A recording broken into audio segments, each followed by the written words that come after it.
This story is brought to us from theguardian.com.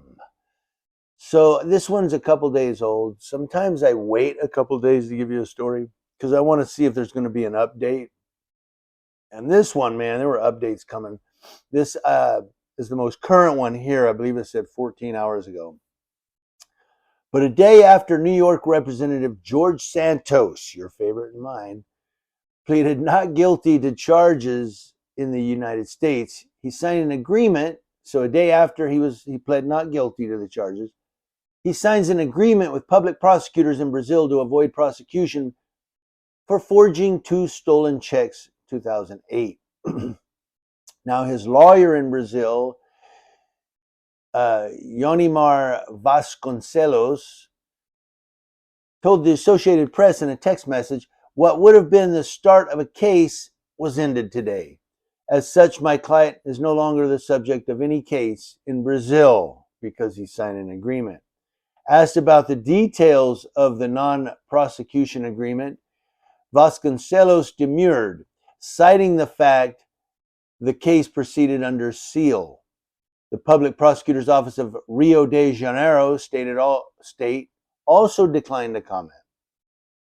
Court records in Brazil, first uncovered by the New York Times, show Santos was the subject of a criminal charge for using 2 stolen checks to buy items at a shop in the city of Niterói, including a pair of sneakers that he gifted to a friend.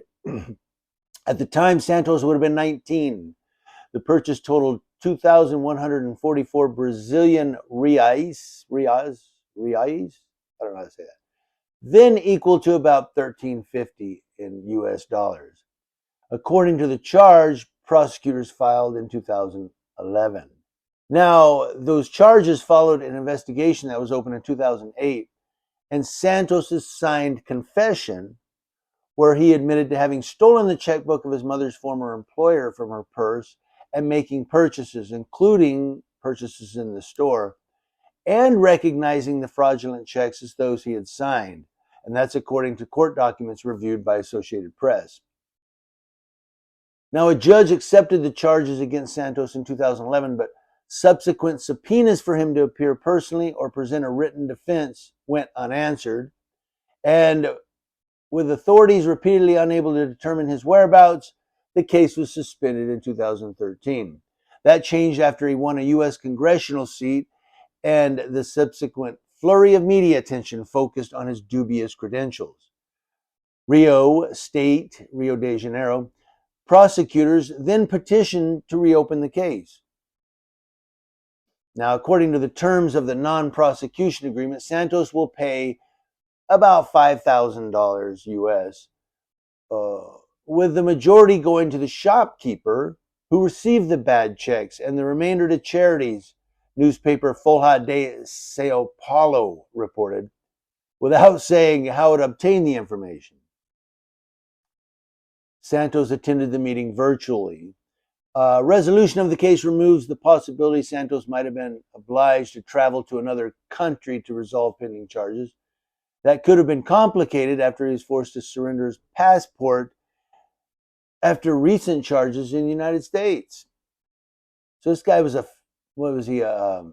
fugitive from Brazil and became U.S. representative? Who knows? On Wednesday in New York, Santos pleaded not guilty to charges he stole from his campaign and lied to Congress about being a millionaire while collecting unemployment benefits he didn't deserve. Well, hold on a minute. He stole checks 2008 and he confessed to it and he forged them. So would it be feasible to think that, yes, he stole from his campaign and lied about being a millionaire? I'm not accusing him. I'm saying, would that be feasible? 2 plus 2 does equal 4, right?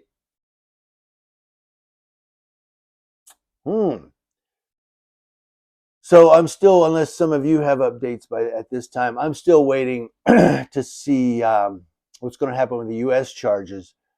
But it looks like George Santos just, I don't know, might be another Donald Trump. Oh, he's not as bad as Trump, right? Or no? I don't know. I know he's being blamed for a lot of things. But collecting unemployment benefits he don't deserve, when there's people out there waiting and waiting on their unemployment benefits who really need them, particularly in California, where the Employment Development Department says, hey, we're backlogged and we've got some problems we're trying to sort out. You'll get your money when you get your money. And here's George Santos eating in expensive restaurants, drinking fine wine, and being charged in 2 countries.